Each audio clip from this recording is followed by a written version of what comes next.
નમસ્કાર મિત્રો, વિડીયોમાં તમારું સ્વાગત છે। તો મિત્રો, અત્યારે રાજકોટમાંથી સૌથી મોટા સમાચાર સામે આવી રહ્યા છે, જ્યાં રાજકોટ શહેરના કલાવડ રોડ પર મોટી આગ લાગી છે। આગને પગલે દૂર દૂર સુધી ધુમાડાના ગોટે ગોટા દેખાઈ રહ્યા છે। ટીઆરપી ગેમ ઝોનમાં આગ લાગી છે। ગેમ ઝોનમાં અનેક લોકો ફસાયા હોવાની શંકા વ્યક્ત કરવામાં આવી છે।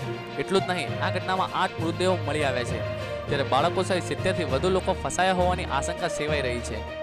આગ લાગતા ફાયર બ્રિગેડની 8 ટીમો ઘટના સ્થળ પર પહોંચી છે। હાલ આગ પર કાબુ મેળવી લેવામાં આવ્યો છે। ઘટનાની ગંભીરતાને જોઈને પોલીસ કમિશનર અને કલેક્ટર પણ ઘટના સ્થળે હાજર છે। ગેમ ઝોનનો મોટા ભાગનો ભાગ બળીને ખાખ થઈ ગયો છે। રાજકોટ ગેમ ઝોનમાં સર્જાયેલી આગની દુર્ઘટના અત્યંત દુઃખદ છે। તંત્ર દ્વારા રાહત કામગીરી પૂરજોશમાં ચાલી રહી છે।